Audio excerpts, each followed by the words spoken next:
Welcome back, everyone. Today we're doing church government, the role of a teaching elder, expository preaching, and a couple other things. Sounds good. How good? How you doing, Tom? How's the church plant going? Mate, church plant's going great. It's good. Another good afternoon there, doing Ephesians. I've dropped me light here though. There we go. Can't forget Much the better. Sorry, the light. studio's just whoops. The high quality videos that we've Falling got pumping apart out here. this week. Let's go with that. That was another good week. It was exciting preaching through Ephesians. At the point that this comes out, I don't know when, but Yep. on our timeline, we were just away for a weekend in the Philippines doing ministry. So I'm glad to be back in the people of God, man. Come on, preach it. Yeah. Oh, no, I did. And I think I did okay. Think you did all right? Yeah. Okay. So first question. We've talked a little bit about church government and elders and deacons and members. Yeah, quite a lot. I want to ask specifically, we've talked a bit about it, but not specifically, around the distinctions between a teaching or preaching elder and a lay elder. Okay. So what are the differences and distinctives? Where do we see that scripturally? And practically, how does that work amongst the governing elders? Yeah, so the distinction is not usually teaching elder and lay elder. Sure. Lay is usually the word used to refer to a non-staff, so non-paid, Okay. people on the volunteer basis. So in fact, you could have a teaching elder who is lay in that sense, but that's not usually how it's used. Yeah, you would have, in the Reformed tradition definitely, and as Reformed Baptists, we have, let's just speak for Hope, we have a teaching elder who is responsible, of course, for the preaching and teaching week in, week out, and does the lion's share of the theological curriculum, if you want to say that, sort of the planning and the teaching ministry in the local church. And then what is usually set as complementary to teaching elder is the office called ruling elder. Yeah, and the ruling elder is more, their responsibilities involve shepherding, counseling, biblical counseling, meeting up with people, and discipline matters. Okay, so going and seeing somebody and exhorting them, and upon their response, dealing with them as, into further discipline or reconciliation, things like that. And historically, that has been to give the teaching elder, although he will do some shepherding, his primary way of shepherding is through teaching. And then that allows him to do his study, allows him to labor in the word, allows him to progress that way.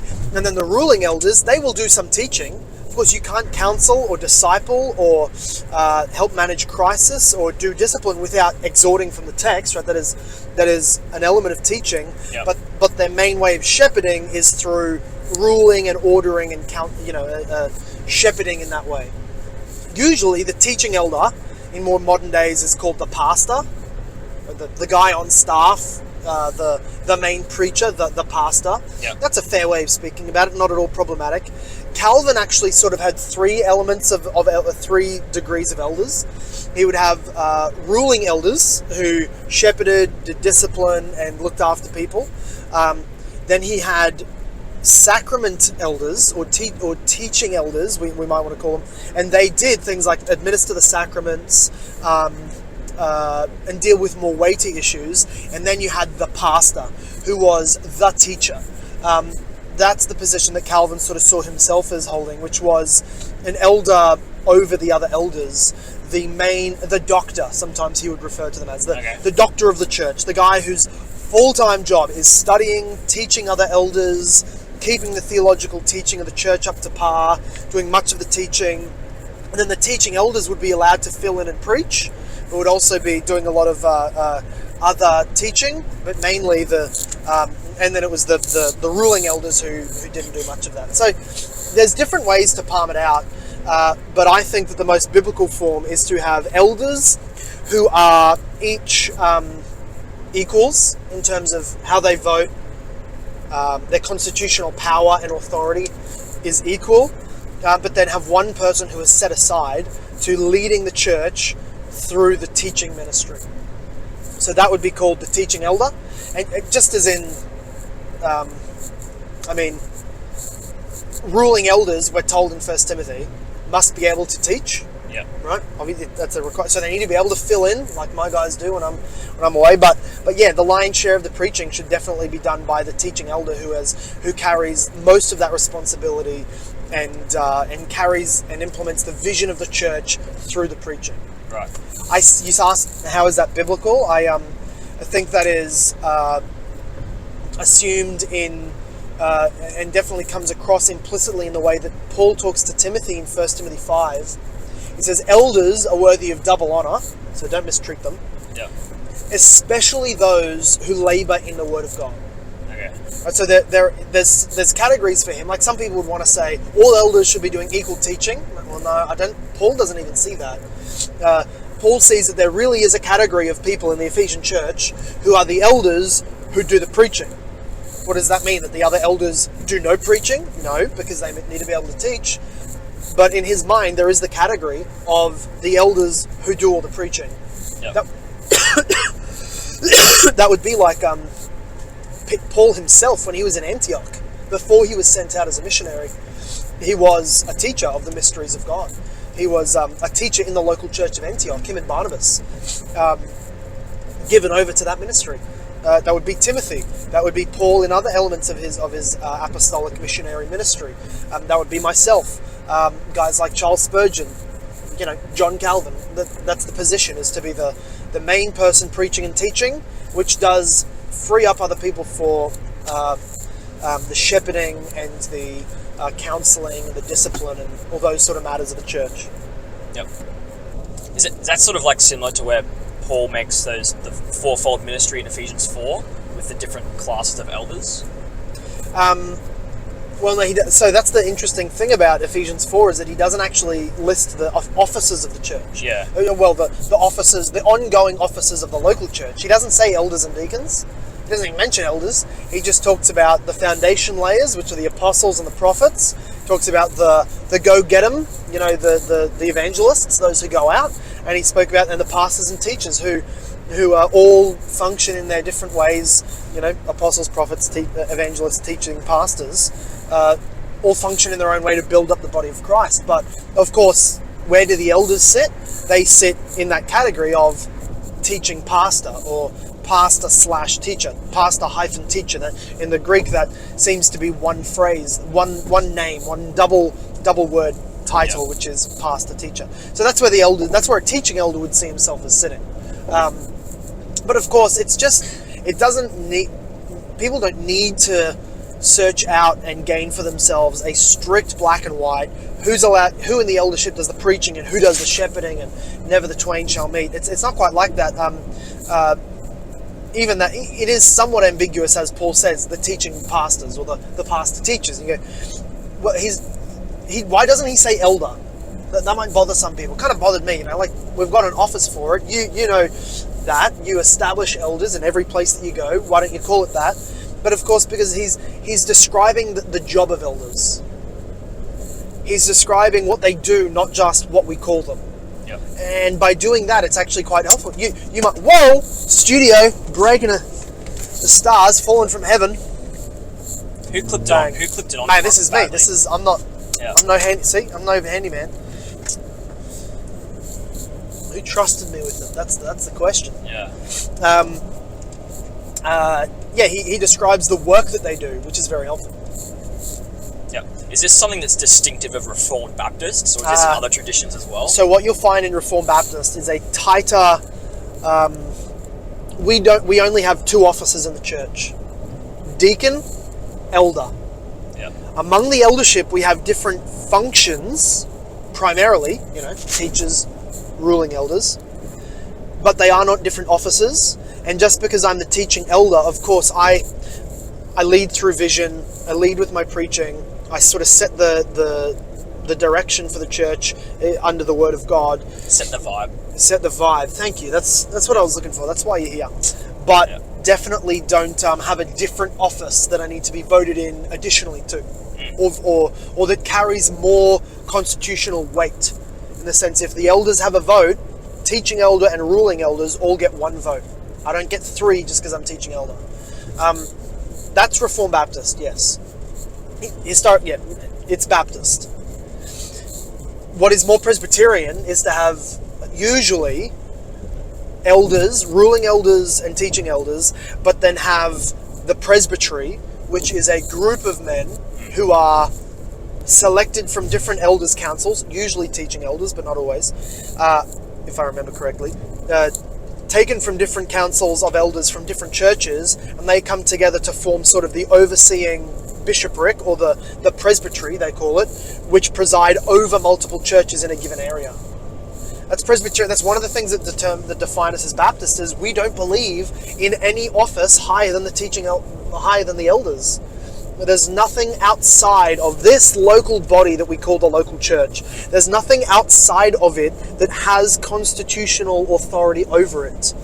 We vote on who we want as pastors. We vote on who we want as deacons. We don't have an archbishop or a board of, a council of presbytery or a an archdeacon that gets to veto our votes and give us a pastor or remove members. It's the way that God has designed it, and I think it functions most healthily is when it is not heavy top down, but it is the authority and the constitutional ruling and that kind of thing is actually invested by the elders into the people. And that's why Baptists have technically, to some degree, been Congregationalists, in the sense that the congregation votes on elders, votes on deacons, votes on members, is involved in matters, whereas other non-Congregationalists will be more top-down. Yep. The elders made the decision, this is where we're spending our money. The elders made the decision, this is who's now a member. The elders made a decision, this is now who is a co-pastor. And at Hope is where I think every church has a little bit of difference. At Hope, we sort of have a healthy mix of the two. The elders have freedom to be able to make decisions that are required for the eldership ministry. Yeah. And discipling people and taking the church forward. We don't want to slow us down or anybody down with the process.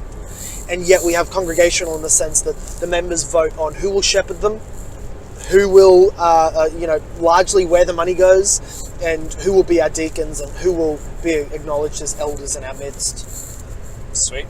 And within doing all the teaching, how do you keep the equality of leadership within the elders? Yeah, you don't. So that's a good question. People might have heard me saying, we're equals. I just do most of the teaching.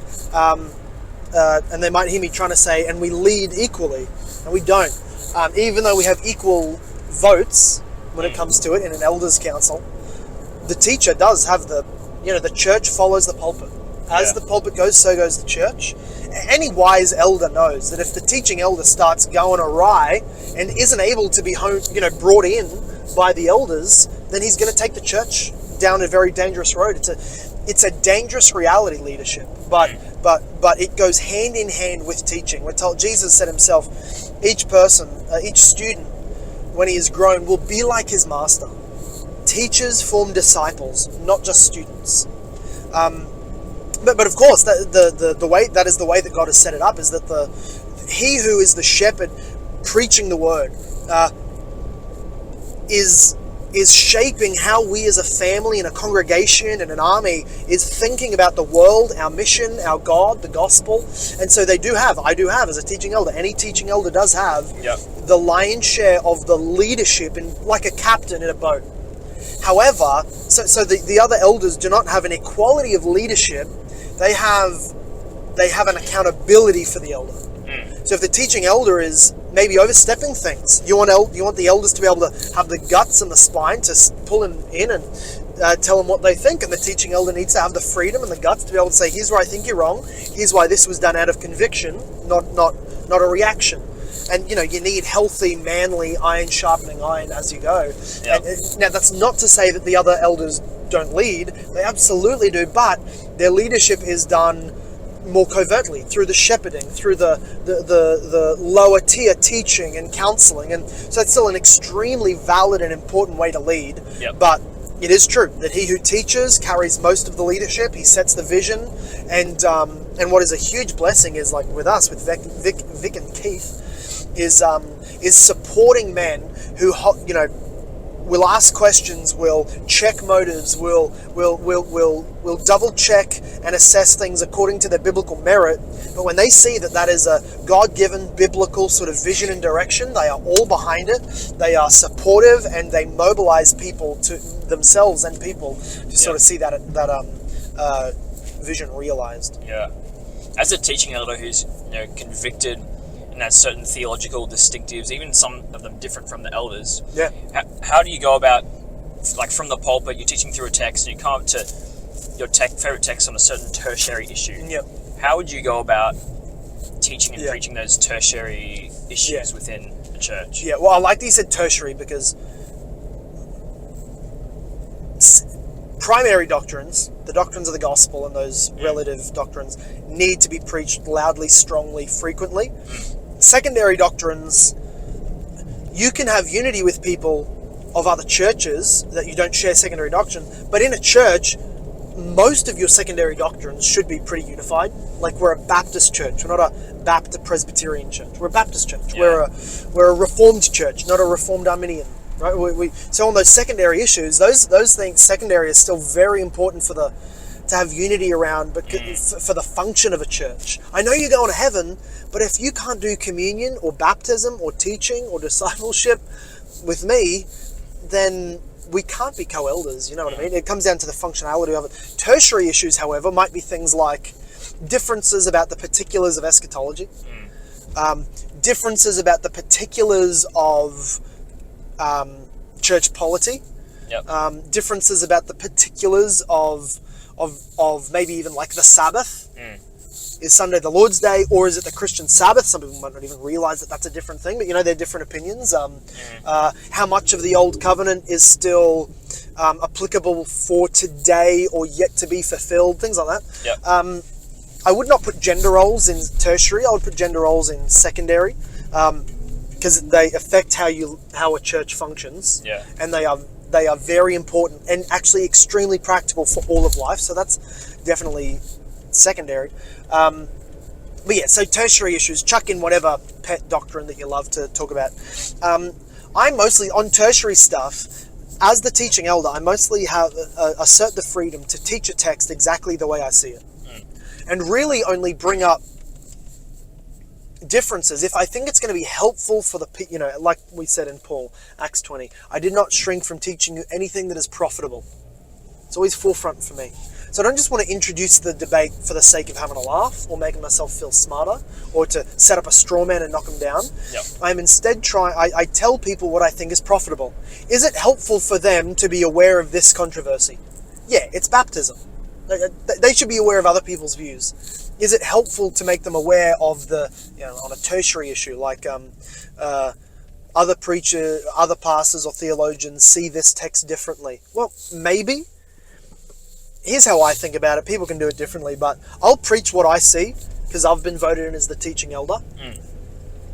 If, however, the tertiary element is a main point of the sermon, I will probably introduce the other views. Because I'm making that the main consideration of today, so I want people to be aware of the other views. Yeah. Whereas if it's maybe a sub-point in a sermon, I won't defend it, I won't justify it, I won't introduce I'll just preach my eschatology, or I'll just preach my ecclesiology, or I'll just preach my view of the family, things like that. And that would be all the more true in a church where the elders agreed on everything. But like you said, we obviously hold to that biblical truth that we can have unity, functional unity, missional unity, ecclesiastical unity, eldership unity, even if we differ on tertiary things. Probably not secondary things, although there's some wiggle room. Like, if you can really make it work, then that's cool. But tertiary issues, absolutely. Like, elders are just the most mature men in the church, it should be.